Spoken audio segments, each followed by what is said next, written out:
Hello student, कैसे हो तुम लोग? आई थिंक अच्छे हो। और आज हम लोग नया चैप्टर स्टार्ट करने वाले हैं जिसका नाम है material costing. So material costing में जाने से पहले कुछ बात बोलते हैं। इस चैप्टर में हम लोग का तीन बात है, तीन कंटेंट है। एक है EOQ, इकोनॉमिक ऑर्डर क्वांटिटी, एक है स्टॉक लेवल, एक है स्टॉक इशू। आज हम लोग EOQ के बारे में बोलेंगे। और क्योंकि हम EOQ का एक वीडियो हम अपलोड कर दिए थे, तो उसका वीडियो, उसका कॉन्सेप्ट एंड कैसे होता है EOQ, क्या होता है EOQ, कैसे बनता है उसका फॉर्मूला EOQ का, ठीक है, ये पूरा बात हम मेरा डिस्क्रिप्शन में हम दे दिए, मेरा वीडियो पहले जो था। तो एक बार तुम लोग देख सकते हो, क्योंकि हम बार बार बोलते हैं कि कोई भी फॉर्मूला ऐसे ही फटाक से नहीं बन गया, उसका पीछे कॉन्सेप्ट है, उसके पीछे थ्योरी है। तो तुम लोग एक बार जाके उसको देख सकते हो, ताकि तुम लोग का भी क्लैरिफाई हो जाए EOQ का कॉन्सेप्ट एंड उसका फॉर्मूला भी, ठीक है। हम पूरा फॉर्मूला प्रूव करके दे दिए। फिर भी हम थोड़ा सा बोलना चाहते हैं कि EOQ क्या होता है, क्योंकि हम ये क्लास को थोड़ा सा आगे लेके जाना चाहते हैं। देखो, EOQ जो है, इकोनॉमिक ऑर्डर क्वांटिटी, ये हम लोग को ये सिखाता है कि इस फॉर्मूला से हम लोग को ये डिराइव करते हैं कि कितना कम से कम यूनिट परचेज करना चाहिए ताकि मेरा ordering cost and carrying cost level पे हो।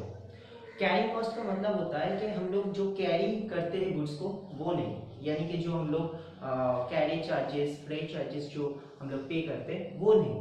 कैरिंग कॉस्ट का मतलब होता है हैंडलिंग कॉस्ट, यानी कि जो भी गुड्स को हम लोग हैंडल करते हैं, यानी कि जो हम लोग अपना गोडाउन में रखते हैं जितना दिन तक, उसको मेंटेनेंस करने के लिए हम लोग को कुछ खर्चा उठाना पड़ता है, जैसे कि स्टोरेज का खर्चा, गोडाउन रेंट, इंश्योरेंस, जो स्टोर कीपर है उसका सैलरी, ठीक है, और भी बहुत सारा छोटा छोटा चीज़ जैसे कि ऑब्सोलेंस, वेस्टेज, ये सब भी हम लोग को हिसाब रखना पड़ता है, क्योंकि कितना गुड्स आया, कितना गुड्स हम लोग यूज़ कर पा रहे और कितना गुड्स खराब हो गया, ये सब का हिसाब हम लोग का अकाउंट्स में होना चाहिए, जिसको हम लोग बोलते हैं स्टोर बुक कीपिंग, ठीक। तो उसमें ही हम लोग ये सीखते हैं कि कितना यूनिट्स हम लोग को अगर परचेज करेंगे, तो EOQ कॉस्ट का जो दो कॉस्ट होता है मेनली, वो होता है TOC यानी कि टोटल ऑर्डरिंग कॉस्ट, एक होता है टोटल कैरिंग कॉस्ट यानी कि TCC। ये दोनों मेरा सेम यानी कि इक्विलिब्रियम पॉइंट में आ जाए, यानी कि सर्टेन पॉइंट में आ जाए, जिससे हम लोग को ये सोचने में ना हम लोग को दिक्कत हो कि कौन सा यूनिट को हम लोग परचेज करें, दोनों बराबर हो। ओके, और ये चीज़ हम पिछले वीडियो में दिखाए थे और तुम लोग देख लेना एक बार। तो आज हम लोग EOQ के ऊपर साम्स करेंगे और आज EOQ को खत्म कर देंगे, ठीक है ना। उसके बाद हम लोग नेक्स्ट क्लास स्टॉक लेवल भी करेंगे, क्योंकि स्टॉक लेवल भी उसके साथ जुड़ा हुआ है, यानी कि EOQ के साथ ही अटैच है, ठीक है। फिर हम लोग स्टॉक लेवल के बाद हम लोग स्टॉक इशू करेंगे, जिसमें हम लोग का FIFO, LIFO, सिंपल, वेटेड, ये 4 फॉर्मूला है, ठीक है। तो स्टार्ट करते हैं। पहला क्वेश्चन देखो तुम लोग, calculate the economics order quantity from the following. कुछ इंफॉर्मेशन दे दिया, annual usage of the item of store is 8000। वैसे हम लोग को EOQ का जो फॉर्मूला है वो क्या है, एक बार हम लिख दे रहे हैं।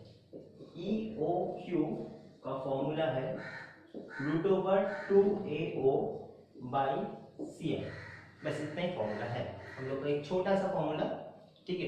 मगर ये फॉर्मूला कहाँ से आया, बार बार बोल रहा है, डिस्क्रिप्शन में तुम लोग को मिल जाएगा वो वीडियो। तो देखो यहाँ पर क्या बोल रहा है, एनुअल यूसेज। अच्छा, ए का मतलब क्या होता है, ए का मतलब होता है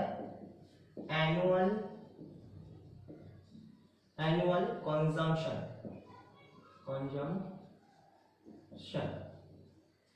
ओ का मतलब क्या होता है, ऑर्डरिंग कॉस्ट।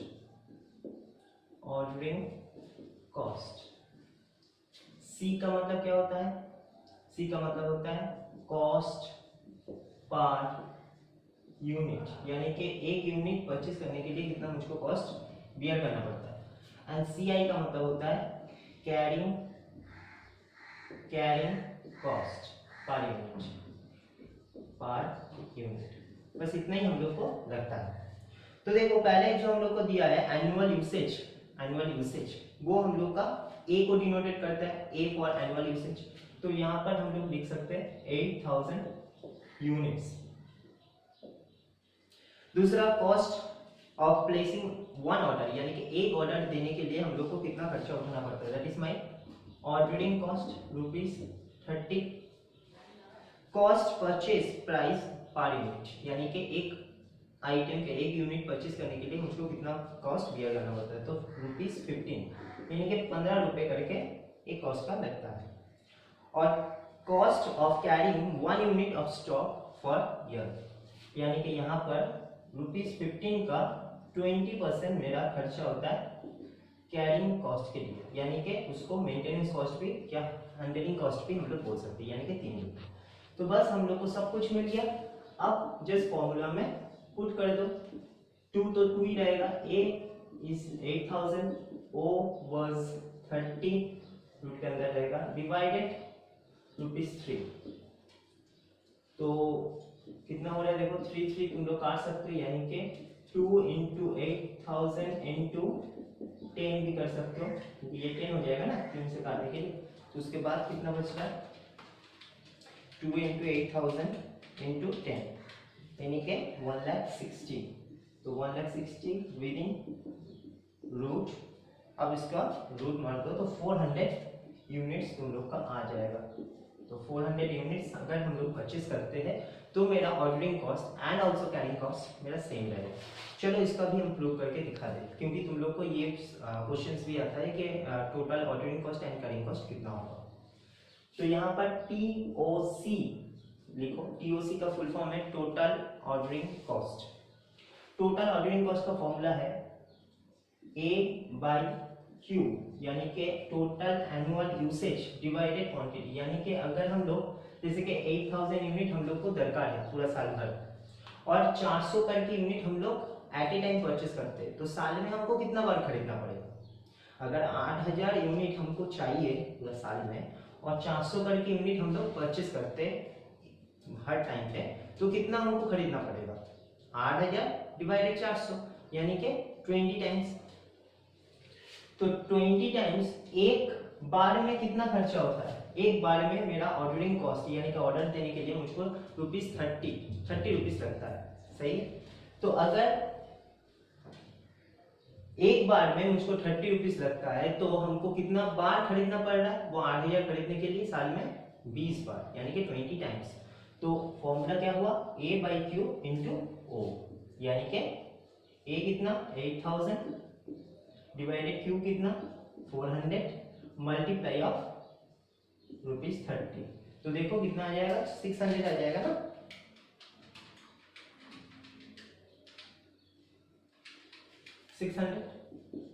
तो ये जो 600 आया TOC, ये 600 मेरा TCC यानी कि टोटल कैरिंग कॉस्ट में भी मेरा आना चाहिए, देखा जाए। तो TCC का फॉर्मूला क्या है, TCC equals to Q/2 into CI, यानी कि हम लोग क्वांटिटी को एवरेज कर लेते हैं कि हम लोग साल में जितना से स्टार्ट किए एंड में भी उतना ही मेरा स्टॉक होना चाहिए, that is the average stock जिसको हम लोग बोलते हैं। और पर यूनिट को मेंटेनेंस करने के लिए हम लोग को चाहिए कितना रुपये, ₹3 करके यहाँ पर जो था। तो यहाँ पर क्वांटिटी कितना है 400, क्यू को हम लोग क्यू से डिनोटेट करते हैं, ठीक है ना। यहाँ पर भी हम लोग क्यू को 400 लिखे थे, तो 400 डिवाइडेड 2 मल्टीप्लाई ऑफ ₹3। तो यहाँ पर 200 मल्टीप्लाई 3 दैट इज ऑल्सो 600। और ये कोई अलग बात नहीं है और इसमें कोई मैजिक भी नहीं है कि TOC एंड TCC एक आना चाहिए, ये कोई मैजिक नहीं है। इसका मैजिक हम फॉर्मूला में दिखाए थे, तो फॉर्मूला को एक बार देख लेना। और ये भी बात को क्लियर रखना कि EOQ से जो भी हम लोग TOC एंड TCC निकालते हैं वो दोनों का कॉस्ट सेम आएगा, मगर EOQ छोड़ के अगर कोई यूनिट से हम लोग बनाते हैं तो कभी भी TOC एंड TCC सेम नहीं आएगा, ये अच्छी बात है, ठीक है। तो आई होप कि ये सम्स को तुम लोग समझ गए होंगे, बहुत इजी सम्स है, खाली ये डिनोटेशंस को तुम लोग को मेंटेन करना पड़ेगा। और कुछ भी हो जाए EOQ हमेशा ईयरली में कन्वर्ट करना पड़ेगा, ईयर से काउंट होता है EOQ, ठीक है। कभी भी मंथ है, वीक है, क्वार्टर है, कुछ भी है, कोई भी चीज में एनुअल नहीं दिया तो हम लोग को एनुअल में कन्वर्ट करके EOQ को बनाना पड़ेगा, ये बात को याद रखें, ठीक है। चलो नेक्स्ट क्वेश्चंस में आ जाते हैं। तो नेक्स्ट क्वेश्चन मेरे हिसाब से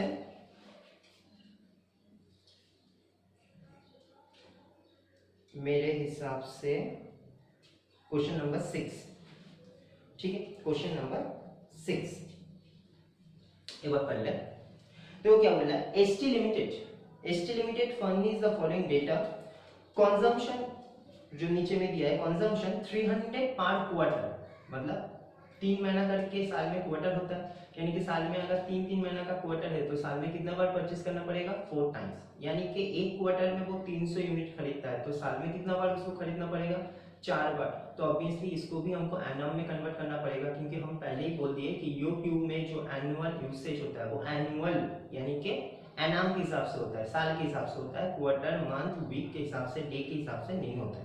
सो डेफिनेटली इसको हम लोग एनुअल में कन्वर्ट कर देंगे, multiply by 4। Cost per unit दे दिया 40, कॉस्ट प्राइसिंग जो देता है प्रोसेसिंग ऑर्डर वो है 600, एंड ऑब्सोलेंस दिया है। ऑब्सोलेंस का मतलब होता है क्या, वेस्टेज, जिसको हम लोग वेस्टेज बोलते हैं, तो इसका भी काउंट होता है कहाँ पर, सीआई में, यानी कि कैरिंग कॉस्ट में। एंड इंश्योरेंस ऑन इन्वेंट्री, यानी कि स्टॉक के ऊपर जो इंश्योरेंस किया जाता है वो है 25%, ठीक है। Compute the EOQ, number of order, time between the two consistent of order, यानी कि ऑर्डर का कितना गैप होना चाहिए, एंड लास्ट में एक बात बोला है वो बाद में हम पढ़, ठीक है। चलो इसको पहले इरेज कर ले, फिर सम्स को कंप्लीट कर ले।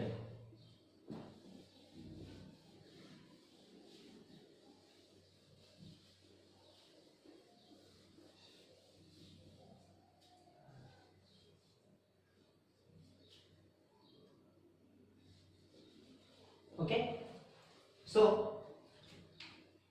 A stands for is 300 units per quarter, तो 300 multiply by 4। सर क्यों 4? क्योंकि फिर से बोल रहे हैं हमको यूनिट एनुअल में लेना पड़ता है, एनुअल। ऑर्डरिंग कॉस्ट कितना दिया था, 600 पर ऑर्डर। कैरिंग कॉस्ट कितना दिया था सर, 40 रुपये, यानी कि एक यूनिट परचेस करने में मुझको 40 रुपये लगता है।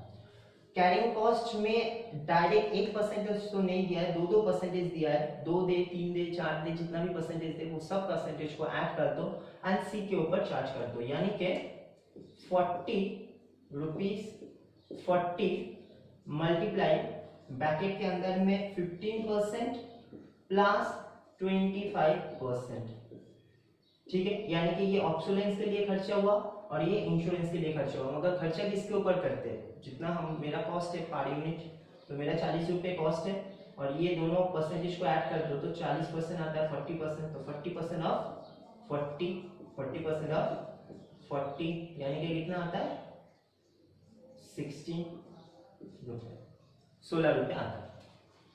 बस अब पुट कर दो, यानी कि √2 ए की जगह में कितना करेंगे सर 1200, क्योंकि 1200 हमने परचेस करना है साल में, वो कितना है 600 डिवाइडेड ₹16। सो पहले इसको कैलकुलेट कर लो और स्टेप बाय स्टेप करना पड़ेगा, तभी जाके ये 5 मार्क्स तुम लोग को मिलेगा। तो 2 × 1200 मल्टीप्लाई बाई 600 डिवाइडेड 16, तो 90,000 आता है, इसका रूट मार दो तो 300 यूनिट्स आता है, यानी कि साल में हमको 1200 यूनिट खरीदना पड़ेगा, और हमको कितना बार करके ईओक्यू लेवल में खरीदना पड़ेगा सर 300 करके। अगर 300 करके हम लोग खरीदते हैं तो मेरा टीओसी एंड टीसीसी दोनों का कॉस्ट जो हम पिछले साम्स में भी दिखा है उसका सेम आएगा, और हम लोग इसको भी प्रूव करके देखेंगे। अब पहला क्वेश्चन तो हो गया, दूसरा क्वेश्चन था नंबर ऑफ ऑर्डर। तो कैसे निकालेंगे number of order, number of order सोच के देखो, हम लोग को चाहिए कितना साल में 1200 यूनिट, 1200 मतलब क्या ए, और हम लोग हर बार कितना करके यूनिट को परचेस कर रहे सर 300 करके, तो 300 मेरा किसको डिनोटेट करते हैं क्यू को, यानी कि क्यू से डिवाइडेड कर दो, यानी कि हमको चाहिए 1200 यूनिट और हम खरीद रहे 300 करके, तो साल में हमको कितना बार खरीदना पड़ेगा 4 बार, 4 टाइम्स खरीदना पड़ेगा, दैट इज द ऑर्डर। और अगर इसको ही कॉस्ट में कन्वर्ट करना है तो एक ऑर्डर में कितना खर्चा होता है सर 600, तो 4 बार हमको ऑर्डर देना है तो कितना खर्चा होना चाहिए sir 2400, 600 into 4 that is 1400, sorry 2400, sorry. Time gap, time gap का मतलब ये जो 4 बार हमको खरीदना है तो ये कितना महीना डिफरेंस में हमको खरीदना है, तो 12 डिवाइडेड 4 यानी कि 3 मंथ। अगर कोई इसको साल में डिवाइडेड मतलब दिन में अगर करना चाहता है कितना दिन डिफरेंस, तो डेफिनेटली उसको 365 से डिवाइडेड करना पड़ेगा डिवाइडेड 4, ठीक है। तो 365 डिवाइडेड 4 कितना आता है 91 डेज, 91 डेज अप्रॉक्स आ रहा है, तो अप्रॉक्स को तो हम लोग डेज को कन्वर्ट नहीं कर सकते, तो 91 डेज भी ऑलमोस्ट 3 मंथ ही होता है। अगर कोई चाहता है कि सर नहीं हम वीक्स में निकालेंगे तो 52 डिवाइडेड 4 कर दो, 3 मंथ का मतलब कितना वीक्स होता है, एक मंथ में 4 वीक्स होता है, तो 3 मंथ में करीबन 12, तो देख ले 52 डिवाइडेड 4, तो देखो 13 वीक्स अप्रॉक्सली आया, ठीक है ना वीक्स। तो चाहे तुम डेज से निकालो, चाहे तुम मंथ से निकालो, चाहे तुम वीक से निकालो, आंसर तुम लोग को एक ही आएगा, मगर एग्जाम में तीनों से ही तुमको नहीं करना, कोई एक ही चूज करना है जो तुम्हारा सुइटेबल हो, ये तुम्हारे ऊपर डिपेंड करता है। मोस्टली हम लोग मंथ में ही निकालते हैं, ठीक है, डेज को हम लोग उतना प्रायोरिटी नहीं देते, फिर भी अगर कोई डेज में निकालना चाहते हो तो 365 डिवाइडेड टाइम से डिवाइडेड कर दो। अब 3 क्वेश्चंस मेरा हो चुका है, 2 नंबर जो नेक्स्ट क्वेश्चंस था उसमें जो हमने नहीं पढ़ा था वो एक बार देख लो। द सप्लायर ऑफर, सप्लायर मतलब कौन, जिससे हम खरीद रहे 1200 यूनिट खरीद रहे, supplier offer a discount 2% on purchase 600 unit, मतलब ये जो हमने 300 करके यूनिट परचेज कर रहे इसमें सप्लायर का थोड़ा सा शायद लॉस हो रहा है, क्योंकि उसको बार बार 300 करके यूनिट परचेज करना पड़ रहा, सॉरी सेल करना पड़ रहा है, तो वो हमको ऑफर दे रहा है कि भाई तुम एक काम करो, तुम 600 करके यूनिट खरीद लो, ताकि तुमको 6 महीना 2 बार, साल में 2 बार तुमको आना जाना पड़े, तुमको बार बार ऑर्डर देना नहीं पड़े, और अगर तुम 600 करके खरीदोगे तो तुमको हम 2% डिस्काउंट और भी देंगे परचेस प्राइस के ऊपर, यानी कि जो 40 रुपए हम तुमको दे रहे थे उस टाइम पे हम 40 रुपए नहीं देंगे और भी 2% डिस्काउंट दे देंगे 40 रुपए का, तो 40 रुपए का जो 2% होता है वो कितना होता है, तो 0.8, तो 0.8 यानी कि पर यूनिट में 80 पैसा करके तुमको छूट मिलेगा, तो क्या ये डिस्काउंट हमको अडॉप्ट करना चाहिए क्या नहीं करना चाहिए, ये क्वेश्चन में पूछा है। अब ये शुड बी एक्सेप्टेड और नॉट, ये क्वेश्चन में पूछा है, तो इसको हम लोग कैसे पता करें कि हमको ईओक्यू में रन करना है कि हमको ऑफर वाला यूनिट को परचेस करना है, तो डेफिनेट है कि जिसमें हम लोग का कॉस्ट कम आएगा, यानी कि EOQ cost and offering cost दोनों में whichever is lower will be taken as the unit purchase, okay, so देखा जाए, पहले इसको हम लोग इरेज करते रहे,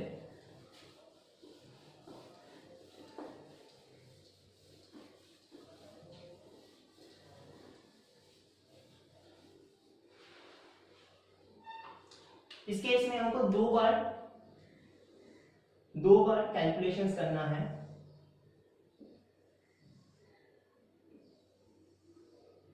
एक बार लिखेंगे EOQ यानी कि 300 यूनिट्स जो हम लोग निकालें, और एक होगा ऑफर जिसमें हमको 600 करके यूनिट्स परचेस करना है, एंड डेफिनेटली 2% मुझको डिस्काउंट भी मिलेगा, ठीक है 2% डिस्काउंट भी मिलेगा। तो पहले लिखेंगे परचेस प्राइस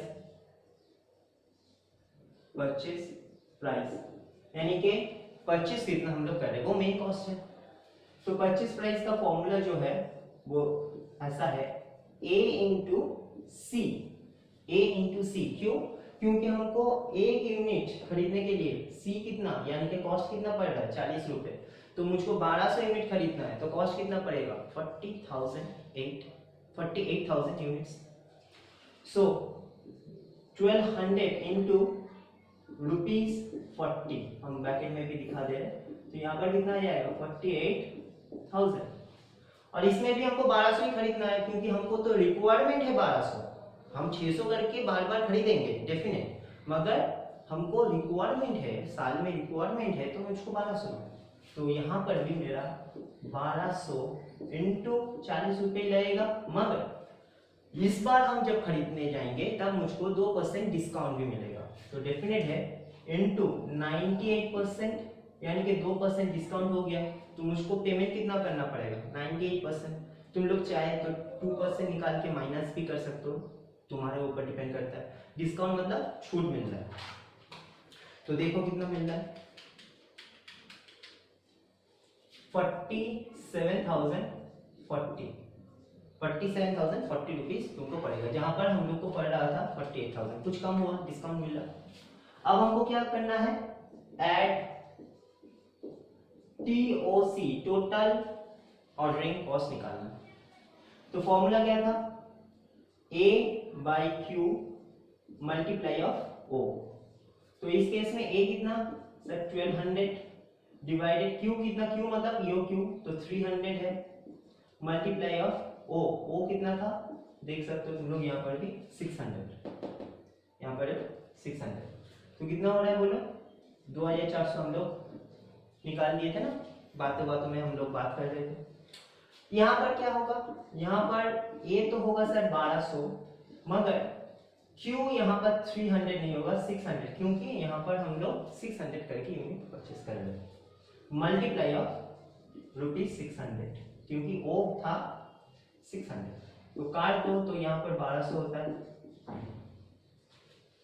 अब बात को देखो, जहां पर हम लोग EOQ बिलोंग कर रहे हैं वहां पर हम लोग का TOC एंड TCC अभी जो निकालेंगे उसका कॉस्ट मेरा 2400 ही आना है। मगर क्या ऑफर में यहाँ पर जो TOC आया है 1200, क्या TCC भी 1200 आएगा, शायद नहीं, देखा जाए। सो TCC इसका फॉर्मूला क्या था, Q/2 मल्टीप्लाई ऑफ CI। तो यहाँ पर Q कितना सर 300, 2 तो 2 ही रहेगा, और C कितना होगा देखो CI यहाँ पर था 16 रुपीज, तो ये 16 रुपीज मल्टीप्लाई कर दो तो ये कितना हो रहा है 150 इंटू 16 करके एक बार देख लो 2400 ही आएगा। ठीक है, तो ये दोनों कॉस्ट सेम आया, क्यों, क्योंकि हम लोग EOQ में बिलोंग कर रहे हैं। अब यहाँ पर Q कितना है सर 600, 2 तो 2 ही रहेगा, और CI कितना है रुपीज सर 16, मगर ये 16 आया कहां से है, ये 40 से आया है, और 40 क्या था कॉस्ट पर यूनिट, और कॉस्ट पर यूनिट में इस सिचुएशन में तो मुझको 2% डिस्काउंट दे रहा है। तो ये जो 16 है, ये जो 16 है, ये कहां से जनरेट हुआ था सर 40 से, और 40 के ऊपर इस सिचुएशन में तो मुझको डिस्काउंट मिल रहा है। तो डेफिनेट है इसके ऊपर मुझको फिर से 98% चार्ज करना पड़ेगा। जहां पर भी C का एप्लीकेबल होगा वहां हम लोग डिस्काउंट भी अप्लाई करेंगे। तो यहाँ पर देखो कितना हो रहा है 300 इंटू 16 इंटू 100%, यहाँ पर भी हो रहा है 4704। अब देख लो ये दोनों का कॉस्ट सेम नहीं आया, क्योंकि ये ऐसे ही कैलकुलेट करके वो बोला था, वो EOQ मेरा जो सप्लाई था वो EOQ कैलकुलेट करके नहीं बोला था। तो डेफिनेट है मेरा TOC एंड TCC कुछ हद तक चेंज होगा, मगर यहाँ पर चेंज नहीं हुआ। तो इसका कैलकुलेट कर लो 48,000 प्लस 4,800 तो 52,800 इसका कॉस्ट आ रहा है। ये मेरा टोटल कॉस्ट है, ये मेरा टोटल कॉस्ट है। और इसमें देख लो 47,040 प्लस 1,200 प्लस 4704, यहाँ पर आ रहा है 52,944। तो इसका कॉस्ट कुछ हद तक मेरा ज़्यादा आ रहा है, सही। इसमें 52,800 आ रहा है, इसमें 52,944 आ रहा है। तो 144 रुपीज़ मुझको ज़्यादा पे करना पड़ेगा अगर हम लालच में आ जाए डिस्काउंट में। अगर लालच में हम लोग डिस्काउंट को लेंगे तो मुझको लालच की वजह से 144 रुपीज़ ज़्यादा भी पे करना पड़ेगा। सो लालच सही बात नहीं है। सो हम लोग जाएंगे कौन सा ये केस में, यानी कि कंपनी एक्सेप्ट करेगा ईओक्यू। तो यहाँ पर एक कमेंट देना पड़ेगा, the company should be accepted EOQ as 300 units because its cost low other than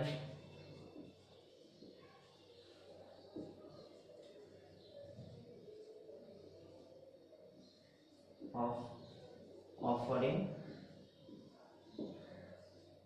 cost। ठीक है, बस ये नोट तुम लोग को देना पड़ेगा क्योंकि क्वेश्चंस नोट के ऊपर ही था। ठीक है, कि हम लोग चूज करेंगे कि नहीं, खाली ये टेबल बना दोगे तो नहीं चलेगा। ठीक है, और इस टेबल के ऊपर में लिख लेना computations of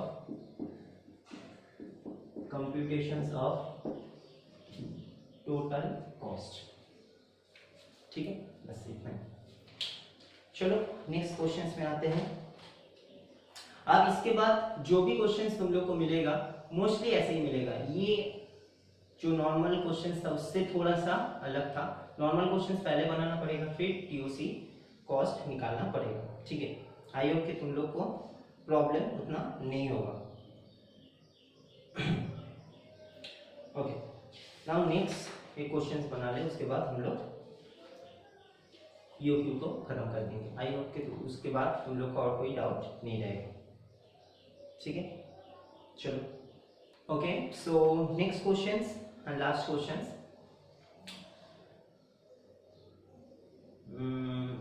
क्वेश्चन नंबर 11।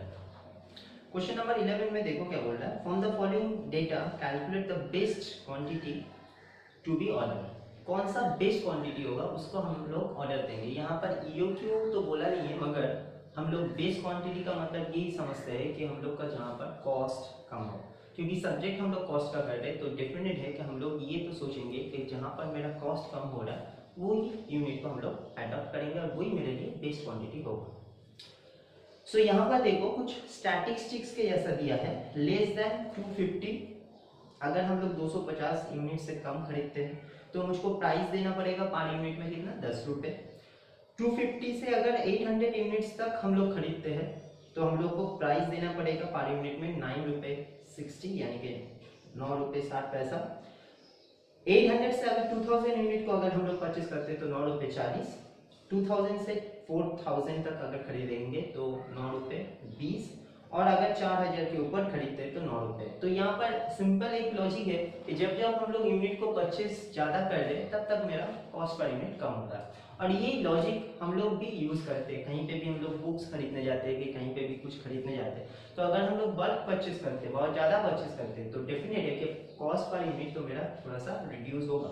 मगर जहाँ पर हम लोग कम परचेस करते हैं वहाँ पर कॉस्ट हम लोग को ज़्यादा पे करना पड़ता है। तो यही स्ट्रक्चर जो दिया है देखो, 10, 9 रुपये 60, 9 रुपये 40, 9 रुपये 20 और 9 रुपये, ये तब तक हुआ जब तक हम लोग यूनिट को परचेस ज़्यादा कर रहे हैं।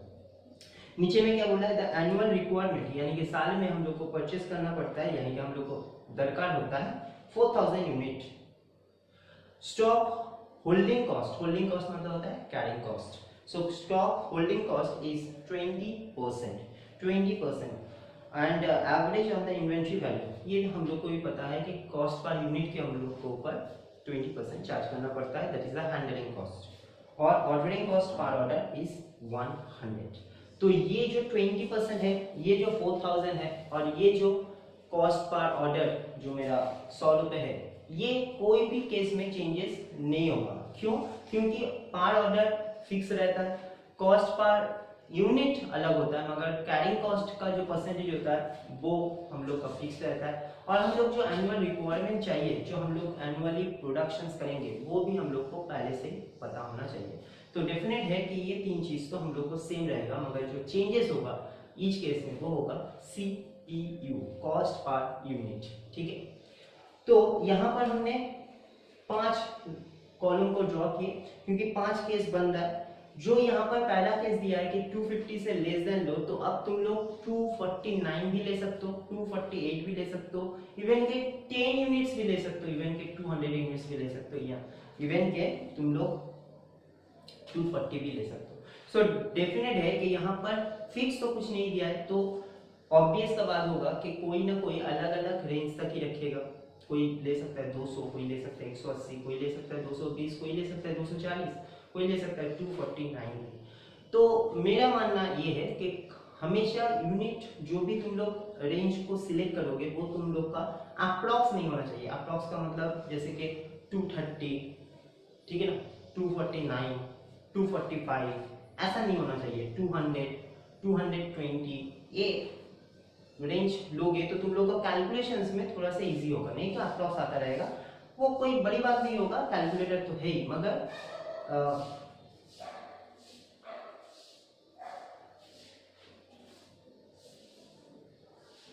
मगर हम लोग को इजी वे से अगर करना है तो थोड़ा सा अच्छा फिगर लेना मेरे लिए।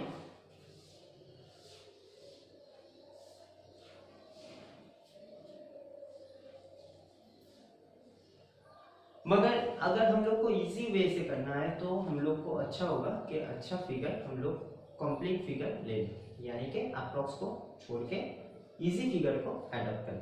तो हम ऐसे सोच रहे हैं कि हम एज्यूम कर रहे कि पहला केस में हम लेस देन 250 जो है वो हम 200 यूनिट्स ले रहे। ये तुम लोग कुछ भी यूनिट्स ले सकते हो, ठीक है ना, ये जो सम से ये तुम लोग के ऊपर पूरा डिपेंड करता है। फॉर्मूला सब कुछ सेम रहेगा, मगर जो यूनिट का रेंज होगा वो हर बंदा अलग अलग ले सकता है, डजंट मैटर, ठीक है, इसमें कोई प्रॉब्लम नहीं है। फिर जो 250 से लेस देन 800 है तो तुम लोग 600 यूनिट्स को ले सकते हो, कोई इसमें 500 यूनिट्स भी ले सकता है, ठीक है। फिर 800 से जो 2000 है उसमें हम 1600 यूनिट्स ले रहे हैं।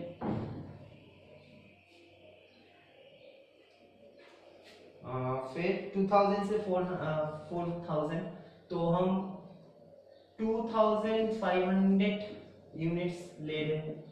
उसके बाद था अबव द 4000, यानी कि 10,000, 5,000, 20,000, 1 लाख कुछ भी ले सकते हो। मगर नीचे में जो दिया था कि एनुअल रिक्वायरमेंट कितना है उस फैक्ट्री का 4000, तो हम 4000 से ज्यादा तो ले नहीं सकते, और लेंगे भी तो वो मेरे लिए मतलब बेकारी है, वेस्टेज है, तो हम 4000 तक ही ले रहे हैं। तो यहाँ पर हम लास्ट में 4000 यूनिट परचेस कर रहे हैं, ठीक है। ये मैंने अपने मन से लिया, तुम लोग अपना मन से अलग अलग भी ले सकते हो, नो प्रॉब्लम एट ऑल, इसमें कोई प्रॉब्लम नहीं है। अब हम लोग कैलकुलेशंस में जाएंगे। तो सबसे पहला वही परचेस प्राइस, जिसको हम लोग पीपी भी बोलते हैं, परचेस प्राइस। तो पीपी का फॉर्मूला क्या था, ए इंटू सी, ए इंटू सी। तो ए कितना है, ए कौन है, ए सर यहाँ पर हम लिख दे रहे, ए यहाँ पर 4000 है जो हमको एनुअल रिक्वायरमेंट है, ओ मेरा ₹100 है, और सी आई का जो परसेंटेज है वो मेरा 20% है। ये तीनों मेरा फिक्स्ड है, बाकी कुछ फिक्स नहीं है, क्योंकि पर यूनिट के हिसाब से मेरा यूनिट के हिसाब से पर यूनिट मेरा चेंजेस है, 9 रुपए 60, कभी 10, कभी 9 रुपए 20, कभी 9 रुपए 40, कभी 9 रुपए, ठीक है। तो यहाँ पर ए कितना है 4000, बट सी अलग अलग घर के लिए अलग अलग रेट था, वो तुम लोग भी देख सकते हो। तो यहाँ पर पहला केस में जो रेट था वो था 10 रुपए, यानी कि 4000 हम यहाँ पर एक दिखा दे रहे, 4000 इंटू 10 रुपए, तो यहाँ पर आ जाएगा 40,000। यहाँ पर 4000 इंटू 9 रुपए 60 पैसा था, तो इसका देख लो कितना होगा, 4000 इंटू 9 रुपए 60 पैसा, यानी कि 38,600।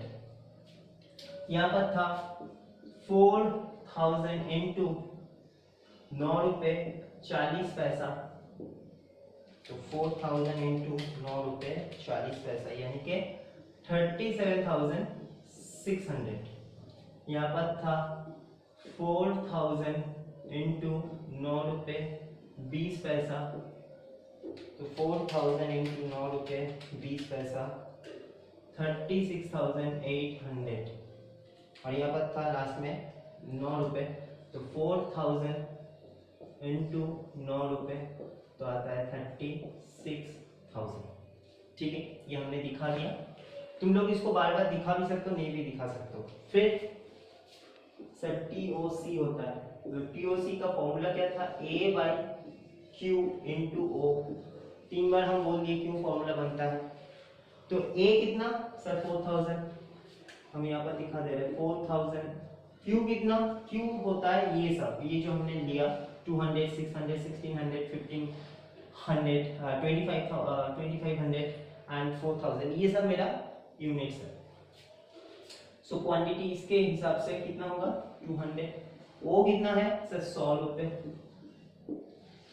इसमें कितना होगा 4,000, ए में तो कोई चेंजेस नहीं होगा, डिवाइडेड 600 इंटू 100, इसमें क्या होगा 4,000 डिवाइडेड 1600 इंटू 100, डिवाइडेड इसमें क्या होगा 4,000 डिवाइडेड 2,500 मल्टीप्लाई ऑफ 100, यहाँ पर होगा 4,000 डिवाइडेड ऑल्सो और 4,000, क्योंकि यहाँ पर एनुअल रिक्वायरमेंट जितना है यूनिट भी हम लोग उतना ही परचेस कर रहे हैं, मल्टीप्लाई ऑफ 100, इसका तो 100 ही आ जाएगा। इसमें देख लो 4,000 डिवाइडेड 2,500 मल्टीप्लाई ऑफ 100 यानी तो 160, इसमें आ रहा है 4,000 डिवाइडेड 1600 इंटू 100 250, इसमें आ रहा है 4,000 डिवाइडेड 600 मल्टीप्लाई ऑफ 100, यहाँ पर आ रहा है 667, तुम लोग भी कैलकुलेट कर लेना। 4,000 डिवाइडेड 200 मल्टीप्लाई ऑफ 100, तो यहाँ पर आ रहा है 2,000। एक चीज देख लो जो हम अपना फॉर्मूला का वीडियो में भी बोले थे, तुम लोग भी एक बार देख लेना, सुन लेना भी। जब जब हम लोग यूनिट को कम किए, जब ऐसा ऐसा कम से ज्यादा हुआ, तो देखो मेरा टीओसी भी कम होता रहा। यानी कि अगर हम लोग at a time unit purchase करते हैं तो मेरा जो ऑर्डर होगा, ऑर्डर का जो प्राइस होगा वो मेरा गिरेगा। और अगर हम लोग बार बार यूनिट को परचेस कर रहे हैं तो हमको साल में बार बार हमको ऑर्डर देना पड़ेगा, सिंस बार बार ऑर्डर देना पड़ेगा, हेंस इसमें ज्यादा कॉस्ट भी मेरा बियर होगा। मगर जब टीओसी हम लोग टीओसी के बाद जब टीसीसी करेंगे तब हम लोग ये देखेंगे कि जब जब हम लोग यूनिट बढ़ाए तब तक मेरा टीओसी टीसीसी कॉस्ट भी मेरा इंक्रीजेबल होता रहा। क्यों? क्योंकि जितना यूनिट हम लोग परचेस कर रहे हैं वो तो मेरा गोडाउन में ही रहे, और गोडाउन में जितना यूनिट हम लोग रखेंगे उतना मेरा maintenance cost and handling cost भी ज्यादा होगा। जितना कम रखेंगे उतना कम कॉस्ट होगा। मगर टीओसी उल्टा बोलता है, टीओसी बोलता है कि तुम जितना कम मुझको ऑर्डर दोगे उतना बार तुमको ऑर्डर देना पड़ेगा और उतना बार तुमको कॉस्ट को भी बियर करना पड़ेगा। ये कंफ्लिक्ट होता है टीओसी एंड टीसीसी में। ये कंफ्लिक्ट को जहां पर जिस पॉइंट में हम लोग इक्विलिब्रियम पॉइंट में जो हम लोग सेट करते हैं उस इक्विलिब्रियम पॉइंट को हम लोग बोलते हैं ईओक्यू का और ईओक्यू। ठीक है, चलो तो टीसीसी निकाल दें। टीसीसी इसका फॉर्मूला क्या था? इसका फॉर्मूला था सर Q बाई 2 इंटू सी आई। तो यहां पर Q कितना है सर 200, तो लिख दे रहे यहाँ पर 200 डिवाइडेड 2 मल्टीप्लाई ऑफ सी। तो सी इस घर के लिए कितना था सर 10 रुपए। तो सी आई कैसे होता है, सी के ऊपर 20%, क्योंकि ये 20% तो मेरा फिक्स रहेगा, ये तो अलग केस में अलग नहीं होगा, तो ये 20% बाद में कैलकुलेट कर लें।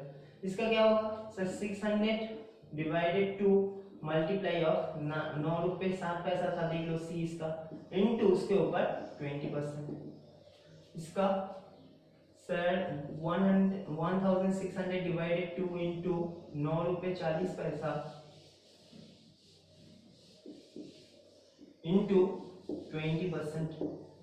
इसका कितना था sir 2500 unit divided 2 multiply of 9 रुपए 20 पैसा फिर मल्टीप्लाई ऑफ 20%। इसका सर 4000 था डिवाइडेड 2 इंटू 9 रुपए इंटू 20%। ठीक है ना, तो देखा जाए कितना होता है 2000 इंटू 9 इंटू 20%। तो देखो यहाँ पर आ रहा है 3600, यहाँ पर कितना आ रहा है देखो 2500 का हाफ हो गया 1250 इंटू 9 रुपये 20 पैसा इंटू 20%। तो यहाँ पर आ रहा है 2300, यहाँ पर आ रहा है 800 इंटू 9 रुपये 40 पैसा इंटू 20%, 1504 रुपये। इसमें आ रहा है 300 इंटू 9 रुपये 60 इंटू 20%, 576। इसमें आ रहा है 100 इंटू 10 इंटू 20%, यानी कि 200 रुपये।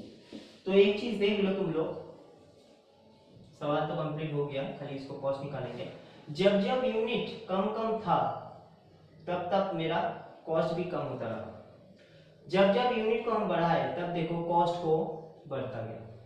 और टीओसी में देखो जब जब यूनिट हम लोग बढ़ाए तब तब कॉस्ट मेरा कम होता रहा। देख पा रहे हो, यहाँ पर 2000 था, यहाँ पर 667 250 160 100, ओके ना। तो ये कंप्लीट होता है। चलो अब इसको ऐड करते हैं और टोटल कॉस्ट कितना हो रहा है देख लो। इसमें तो 42,200 आ रहा है, इसमें 38,600 प्लस 667 प्लस 576 इक्वल्स टू 394,843। इसमें आ रहा है 37,600 इन प्लस 250 प्लस 1504 39,354। इसमें आ रहा है 36,800 प्लस 160 प्लस 2,300। इसमें आ रहा है 39,260। इसमें आ रहा है 36,000 प्लस 100 प्लस 3,600, यानी कि 39,700। तो यहाँ पर ये तीनों में 39,000 है, मगर सबसे ये तीनों में ये तो ज़्यादा ही है, ये तो होगा ही नहीं। ये चारों में से सबसे लोएस्ट कॉस्ट आया इस घर में, यानी कि 2500 यूनिट अगर हम लोग परचेस करते हैं तो मेरा कॉस्ट आ जाएगा सबसे लोएस्ट, और ये मेरे लिए बेस्ट क्वांटिटी होगा।